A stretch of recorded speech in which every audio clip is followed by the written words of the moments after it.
Alrighty, hello and welcome everyone. My name is Pauline de Guzman, Manager of International Student Services here at ISPO.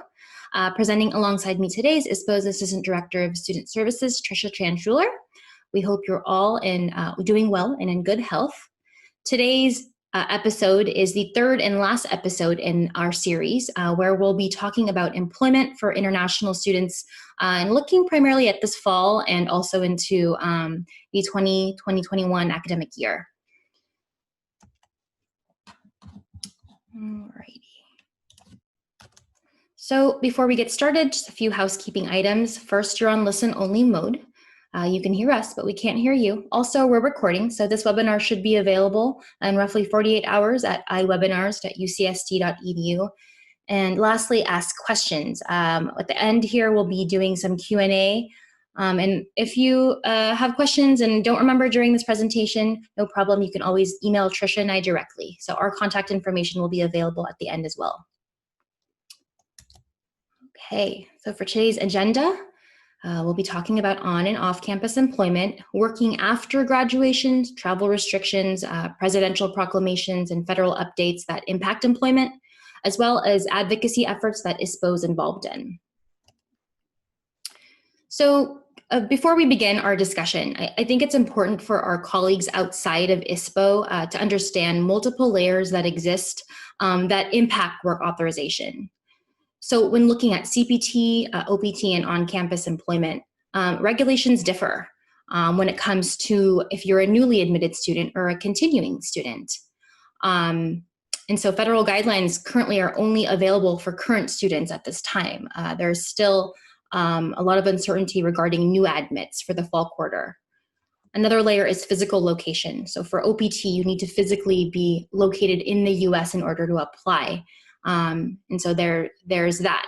Certain things require physical presence in the US in order to be eligible for benefits. Another is students have to meet the 1 academic year requirement in order to be eligible for work. And so travel and remote instruction impact how this 1 academic year requirement is counted. Another is depending on a student's degree level. If they're an undergraduate student or a graduate student, their eligibility for CPT could be different. And another, lastly, is if a student is able to then avail work authorization through CPT or OPT or even on campus, sometimes due to government closures like the Social Security Administration office, they might not have all of the information that they need, such as an SSN, to be able to be paid on time and so forth. So there's a lot of uncertainties here, but I wanted to highlight some of these layers that we all consider when looking at employment authorization. And as new federal guidelines are released, more layers are added, right? So it does take some time for all of us involved to really assess impacts on our international students. And a lot of these layers today we'll go over. And so I wanted to give you all context. Alrighty, so we'll go ahead and we'll jump right into on-campus work authorization. Tricia? Okay, so thank you so much, Pauline, for that introduction. And hello, everybody. Welcome to this webinar. I just want to acknowledge everybody working at home and that we've, I don't know even how many months it's been since we've been working at home, but I'm sure our office has been going through, it seems like every week, sometimes more than once a week, there is some new update, some new policy guidance, some new presidential proclamation that impacts our international students and makes our work a lot more interesting these times, in these times. So we're doing our best to try to make sure that everybody is informed and updated, and we'll be providing you some resources at the end with web links where we have the most updated guidance for international students during this COVID-19 time. Okay, so I'm going to begin by starting by talking about on-campus work authorization. So because our campus is pretty much closed, a lot of our on-campus employment is now remote. So I'll talk about what that means for our international students. But in general, on-campus employment for international students is defined as work on the school premises. So this could be, for example, an international student who is working for the library or for a dining hall or as an RA. So generally it's work on the school premises. International students are eligible to start on-campus employment as soon as they enter the US in F1 or J1 status. So those are very, very general eligibility requirements. I'm not going to go into too much detail about that. But in terms of what's been happening in the last few months, since the stay-at-home order and UCSD campus closures, a lot of our on-campus international student workers had questions about, can I continue work remote? My on-campus employer would still like me to fulfill work, and I can do it through remote work. So yes, SEVP has confirmed that international students can work remote, and it doesn't matter whether the student is inside or outside the US.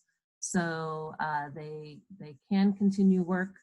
The one additional guidance that SEVP has advised is that if asked, the school and the student should be able to explain how the students are providing services associated with the employment while not at the location of the employment.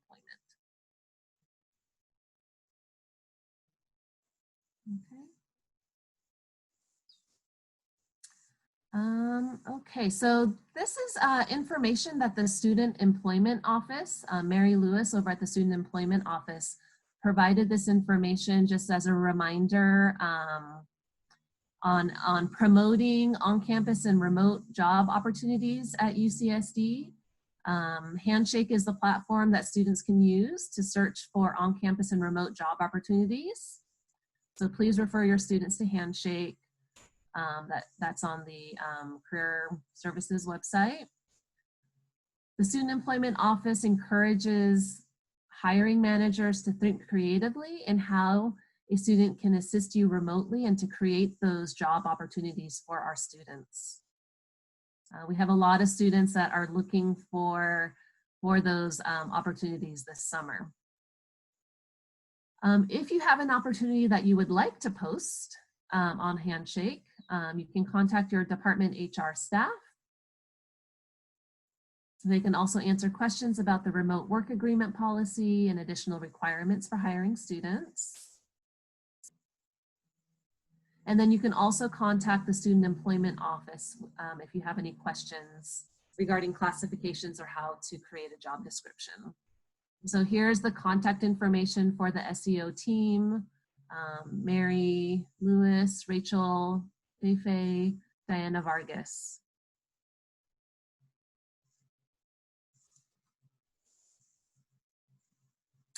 Okay, and we have, we're lucky to have some of our colleagues from payroll here, but before we address some of those payroll and taxation questions, I'm going to speak briefly about Social Security numbers. Any international student who is working and getting paid for that work in the US will need to apply for a Social Security number.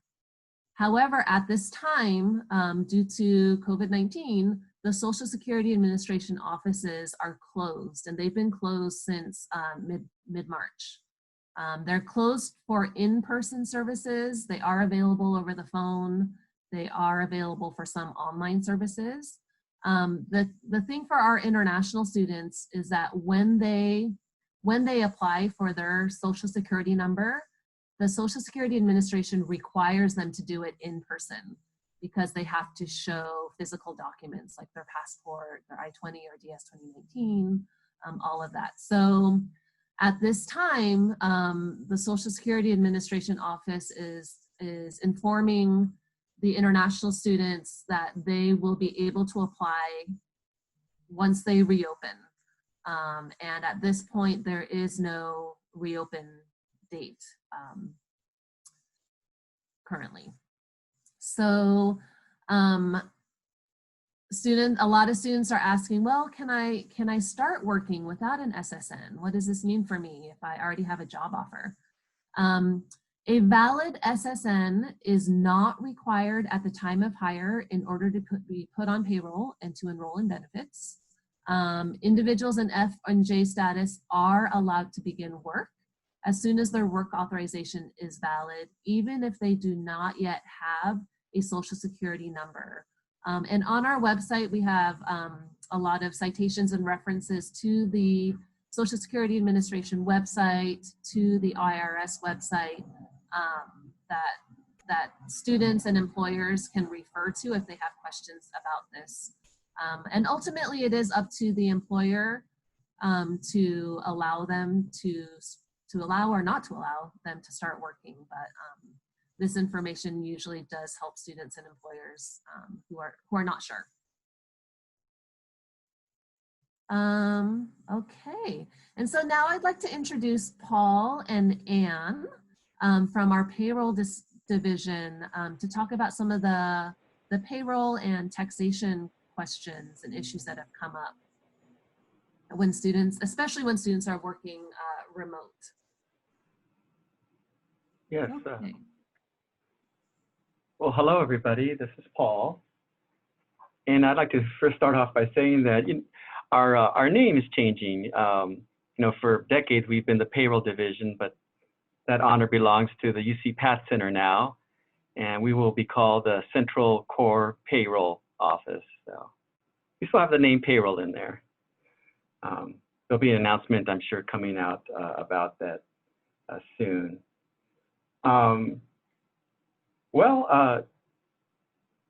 Paychecks, taxation.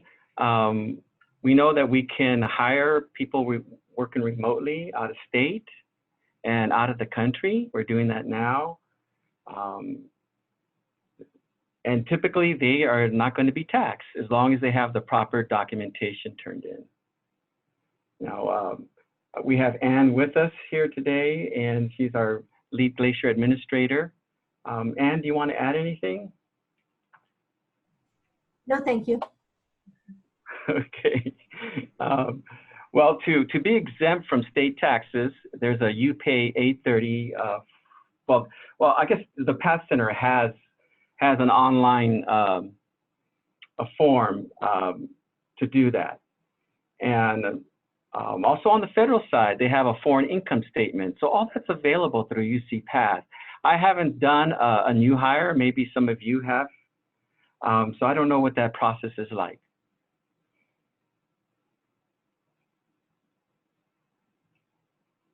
So I think at this point, I don't know if there's any questions, clarifications that Anne and Desiree and I can try to help with.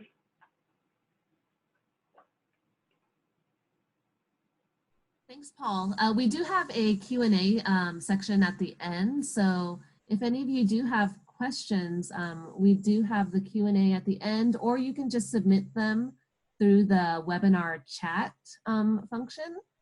And if they are payroll or tax related, perhaps Paul or Anne or Desiree can address them either through the chat or in the Q&A at the end.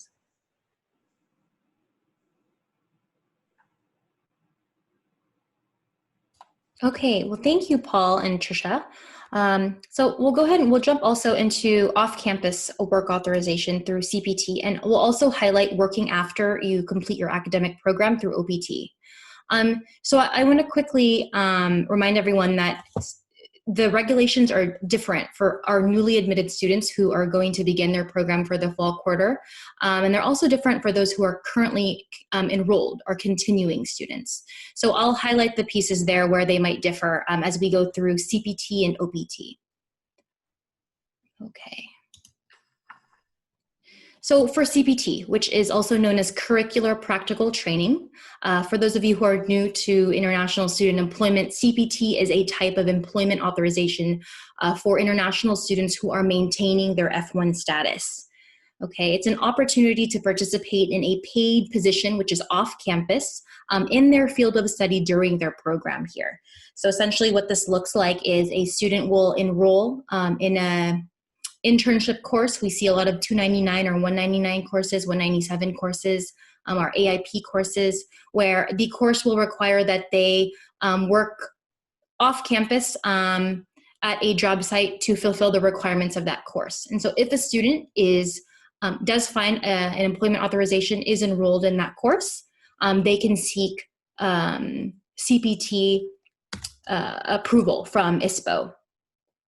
So there are a couple of things that I want to discuss in regards to CPT and how remote enrollment and COVID-19 has impacted our definition and how we look at CPT. So CPT is for students who have an active I-20. And the term here, active, is really important to understand, and we'll go over this later. But in order to apply for CPT, a student must have an active I-20. They must also have waited 1 academic year on the same I-20 in order to be eligible. So 1 academic year, in regards to ISPO's interpretation, is essentially 3 quarters. So a newly admitted student would need to enroll for 3 quarters first on the same CVIS ID number in order to be eligible to apply for CPT. There is an exception for students who pursued undergraduate studies or another degree or program of study here in the US before they came to UC San Diego. If they're continuing as a transfer student and they're maintaining that same CVIS number on that I-20, which is more of a technical term, they are eligible to begin CPT and ask for CPT authorization upon their first quarter here at UC San Diego. Okay. And further, as long as they're enrolled in a CPT or internship course, and they apply for CPT authorization through ISPO's iPortal before the start date of their employment. And also if they find an employer that is either inside of the US as a US employer or has an office outside the US, or the employer can assess student engagement and attain of learning objectives electronically, then we will also consider the student eligible for CPT. So now we're going into activating a CVIS record. When we go back here to this first bullet, we're looking to see if a student's record is active. So there are some requirements in order for ISPO to activate a specific student record. Okay, I want to give you all an example of what it means to activate a record. When a newly admitted student is issued a Form I-20 for the first time, they're usually back home in their home country, we will issue an I-20 for them in what is called initial status. And we'll mail that I-20 to them. They'll then use that I-20 to apply for their F1 visa, and then they'll use that to enter the US to begin their program of study. So once they've entered the US and they've began their program of study, we will then activate that record, okay? So in order for us to authorize CPT, that record needs to be activated, meaning they have reported here and physically have arrived to the US and they've began their program of study. Now this gets complicated because the question of when can we then activate an I-20 is unclear. Current SEVP and USCIS guidance currently states that we can continue to register, we can continue to activate CVIS records and I-20s for continuing students. So for those who began their program before the pandemic began. For those who already had an active I-20, let's say they began their program in the fall, right, of 2019. They went home for the spring quarter due to the pandemic. If they were enrolled full-time through the spring and they were otherwise maintaining their full-time enrollment, ISPO continued to activate and keep those records active through the spring quarter and also through summer. And also plan to do that through the fall quarter. So if you are a newly admitted student for the fall quarter, there is no guidance yet about if we can actually activate those records if a student begins their program in the fall remotely. So that is still currently unclear, and I know that as of our June 4th, the last update from the Student and Exchange Visitor Program and USCIS, U.S. Citizenship and Immigration Services, which was on June 4th, they stated that at this time, we can continue to activate student records for continuing students. However, newly admitted students who will begin their program in the fall quarter are still awaiting guidance. And so we are not yet sure about those newly admitted students and if we can activate those records come fall. Okay, so that's an important piece of information here as we start to look at the second bullet point for meeting CPT requirements, which is a student being able to accrue 1 academic year. So the first, they need to have an active CVIS record. Okay, the second is they need to have accrued 1 academic year on an active CVIS record. So the question then is, when will a student begin accruing 1 academic year on an active CVIS record if we don't know yet when we can actually activate these CVIS records? So that then raises a lot of uncertainty about eligibility for CPT, as you can see.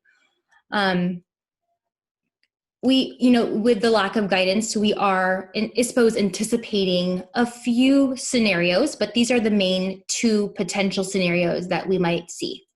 The first is that SEVP will release guidance, hopefully in the near future, that allows us to activate the CVIS record, even if the student is enrolled full-time remotely. So if a student is admitted for the fall quarter and they are outside of the US due to travel restrictions, are not able to physically enter the US, that SEVP will make an exception to allow ISPO to activate those records while they remain outside of the US. This is what we are hoping, right, will come of the updated regulation.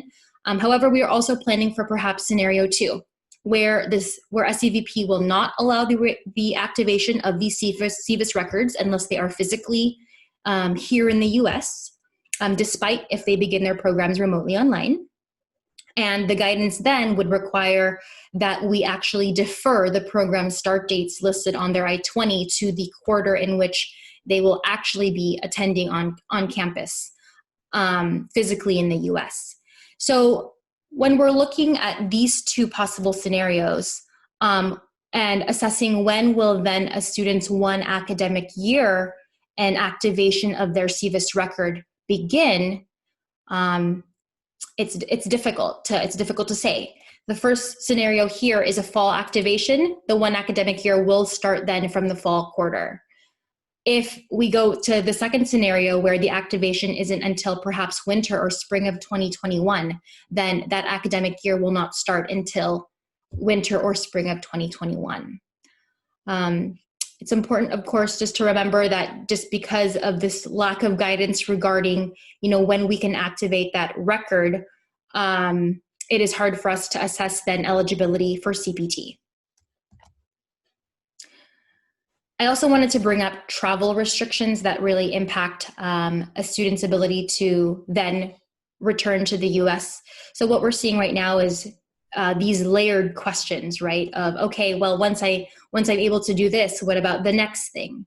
So first, can students schedule a visa interview? If I'm a newly admitted student from outside of the US and the US embassies in their home countries are currently closed, we're looking at some embassies and consulates who are announcing reopens and visa interviews for August, some September, some October. And so depending on what country a student is coming from, they might not be able to schedule a visa interview in order to attain an F1 visa. So let's say a student is successfully able to get a visa. Then we're looking at the second layer, right? Can they get a flight? With current travel restrictions right now, and also just unknown impacts of, a possible second wave and just really anything, can they get a flight to return here to the US or to arrive here to the US to begin their program of study? Then there's another layer of the border. If they do travel, will they be successfully admitted into the US? Just because they get an F1 visa and just because they have an active Form I-20 does not mean that they will be admitted. That is up to Border Patrol at the port of entries to assess their eligibility to be admitted into the US. And then, of course, between now and the fall quarter, what other things might arise just with the pandemic or other federal regulations that might impact their eligibility to travel. So there are a lot of concerns here, and just added layers, like I mentioned, about what else they might be worried about when looking at work authorization and meeting those eligibility requirements to then start working. The current regulations for CPT does allow an exception for graduate students to that one academic year. So if a graduate student begins their program in the fall quarter online and they are unable to arrive physically in the US and we are unable to activate their record until, let's say, winter of 2021, if a graduate student enrolls in an internship course, which then requires practical training, ISPO will consider that student eligible to start CPT as soon as winter 2021, as soon as their first quarter here in the US. So this is only for graduate students. Undergraduate students will need to wait the full one academic year after their I-20 or their CVIS record has been activated. Okay. So now, Tricia, let's jump into OPT.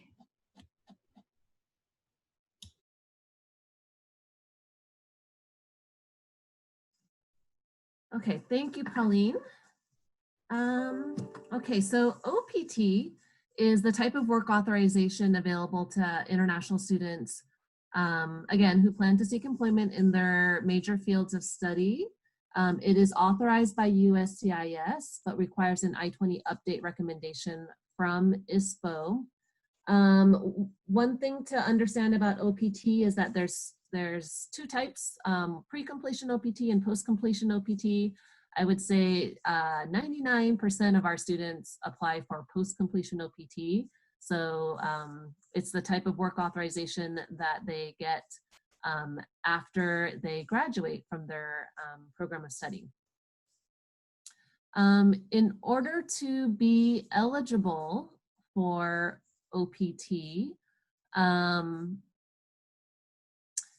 they must be in active status. So as Pauline was mentioning, the record has to be registered and active. They must have completed at least one academic year on the same active CVIS ID number. And for most of our international students, this is not so much of an issue because most of our degree programs here are at least one academic year. Where we may run into issues is if a student has to take a leave of absence and then they come in with a new CVIS number. In those cases, those students can come and talk to us about what their options are. The student also has to, for post-completion OPT, the student has to apply no more than 90 days prior to the end of their final term and no more than 60 days after the end of their final term. And this is a question that we've been seeing a lot during this time, is that the student has to be physically present in the US at the time of application. So at the end of March, beginning of April, a lot of our students were traveling back to their home countries. Some of them were in their final term of study. And once they departed the US, we then learned that they were in their final graduating term and were not able to return to apply for OPT. So it's really important that students are aware that in order to be eligible and able to apply for OPT, they have to be physically present in the US. And then finally, they must not have used more than 1 year of full-time CPT to be eligible for OPT.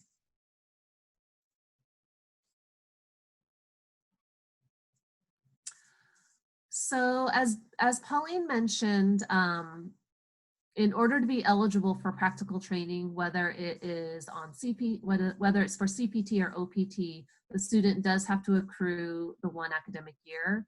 And as Pauline so clearly outlined, is that because we don't have the guidance yet from SEVP regarding the fall term, for our newly admitted students, it's going to be a bit harder for them at this time to plan. So the same thing for OPT as for CPT. You know, we have potentially 2 different scenarios here. If we can activate the record starting in the fall for our newly admitted students, let's say they've been admitted into a 1-year RADI program. If we can activate them from the fall, they should be eligible to apply for OPT after the spring term. If we cannot activate them until after the fall term, then ISPA will be considering options for those students and OPT.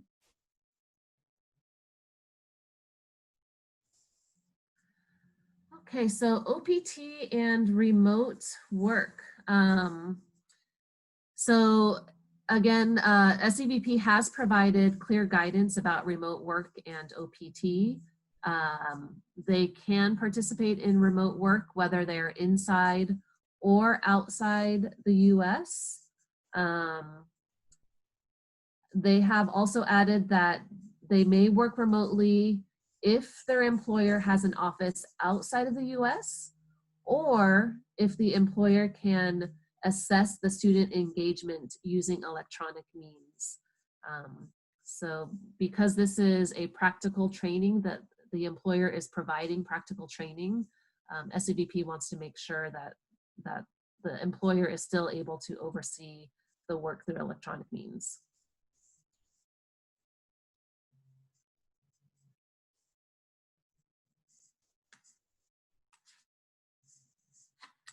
Okay, and then finally, this last section, I'm going to just very, very briefly talk about some of the recent immigration policies that have come out in the last couple months. And I'm not going to go into too many details about them, but here we've just listed a few of the things that have come out in the last few weeks, really. That have impacted international students or kind of have just compounded the concerns that international students have. So I think many of you may already be aware of the travel restrictions from other countries for students that are trying to come back into the US, as well as limited travel options for students that are trying to go back home. You may have heard one of the announcements earlier this month from the US Department of Transportation was that there were going to be even more restricted flights to China. At this time, I believe there's only like 4 flights a day that go from the US to China. Thankfully, there was, earlier in the month, there was the thought that all of the flights would be canceled, but thankfully that will not happen. But these are just some examples of policies that are affecting our students and affecting how they're planning for their future, either immediate future and employment authorization in the US, or whether they may even want to continue to pursue their studies in the US.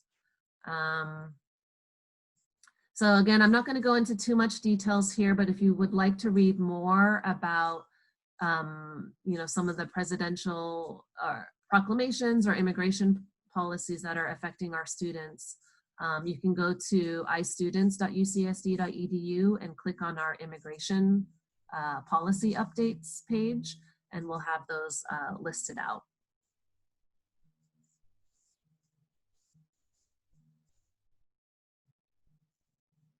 Okay, great. Thank you, Tricia. So we wanted to make sure that we left enough time to answer questions from everyone here. And we also have Paul also. I know that he's already answered a few questions through the chat here. Paul, if you have any questions for Paul as well, Desiree with us and Anne, or ISPO team, Tricia and I, we are glad to take those now. I know that we've already received a couple here. Let's see. Okay, we have a question. We have a master's student who will be transferring to our PhD program effective fall 20. Okay, student's visa is expiring and they are currently, and they want to return to China to renew their visa. With the current proclamation, they're scared that if they go back to China, they won't be able to return. What do we recommend that the student do? Okay, Tricia, do you want to answer this one? Sure. Okay. Okay, so just to summarize, there's a student who is going from a master's into a PhD program.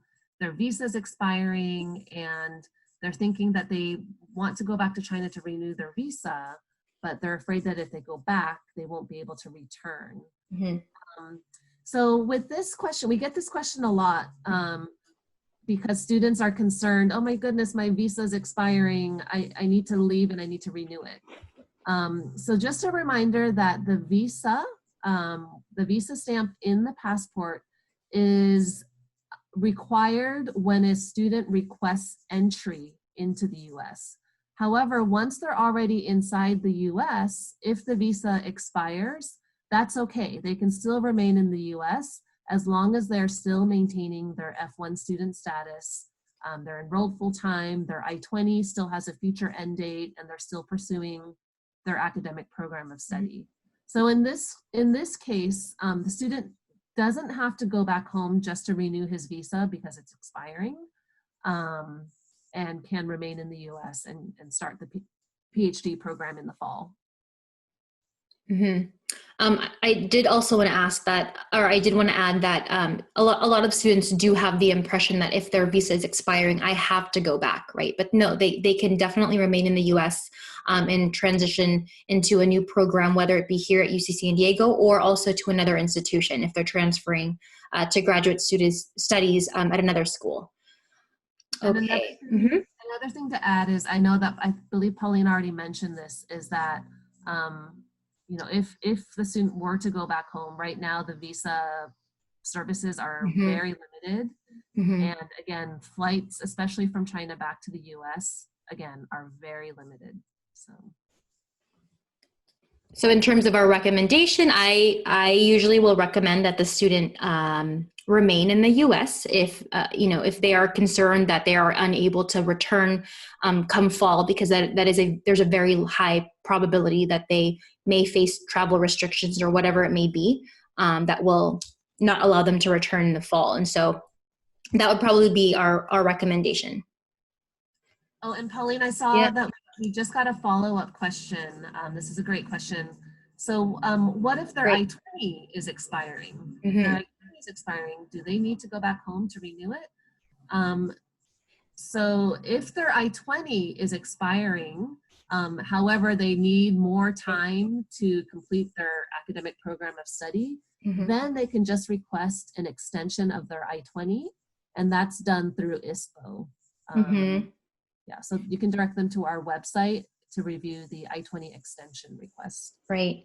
And then also to add, Tricia, just make sure that if you are recommending this to a student, that you have them follow up with ISPO directly, depending on when their current I-20 end date is. So on the first page of their I-20 in the middle, it'll show program end date. If it's in the past, they are not eligible to extend that end date. And so it is a time-sensitive request, and if they're nearing the current program end date on their Form I-20, they should follow up with ISPO as soon as possible. Okay, that's a great question. Okay, the next one we have is if we would like to employ our incoming international grad students as teaching assistants for the fall quarter, can you give us an overview of the steps we would need to take to make sure the students have proper documentation to be employed? For example, we need them to email us a copy of their I-20, thanks. Okay, so for this, it really depends, right? If the student is going to physically be here in the US, and they're an F1 student, we're able to activate their I-20, they're physically here in the US, then the student is able to work on campus without any prior authorization from ISPO. Now, if this, maybe Paul, you want to speak to this, but if the student is physically outside of the US, begins their program remotely, and we are unable to activate that Form I-20, Paul, do you have any suggestions as to what documentation they would need? Well, I don't think they would need a visa documentation or I-9 documentation at all. So possibly a patent form, maybe. Okay, great. Okay, thanks, Paul. Okay, and then the next question here, if a newly admitted PhD international student cannot get a visa, then are they eligible for remote TA work? TA work provides their financial package with tuition remission. Let's see. Trisha, did you want to answer this one? Yeah, so let me make sure I understand this question. Yeah. It sounds like the question is, can a student who is outside the US be eligible to do on-campus work like TA work? So yes. I think this is similar to the previous question. Yeah, so yeah. Yes, students can participate in, what's considered on-campus work remotely. Yes. Yeah, okay, yes. So the answer is yes. Okay. Did we have any other questions that we, for Paul or Trisha and myself?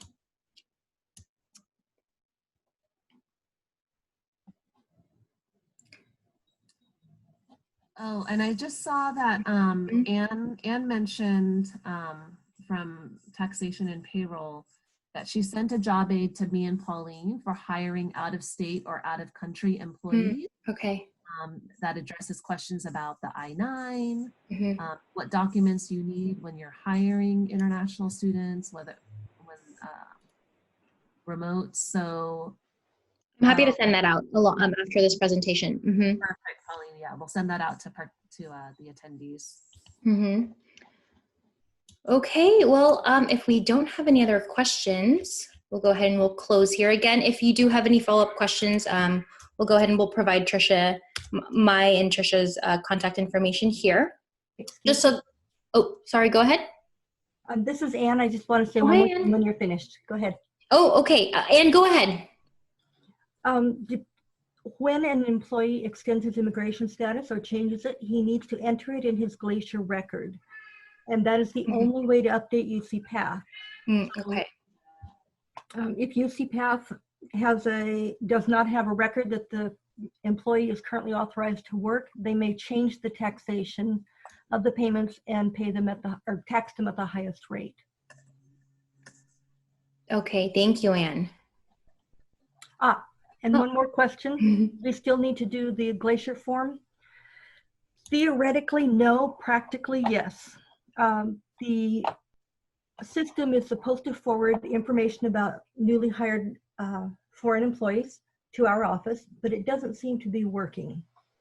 So I've created a page with just a spreadsheet on it that departments can fill in and send to us so that we can create Glacier records. And the title is how to create a Glacier record, I think. That's all. Okay, thank you, Anne. Okay, we have one last question here. What is the current processing time for I-20 extensions for grad students? We have a current student that is extending and anticipated to be employed through July 1st, concerned about UC Path approval and hiring timeline.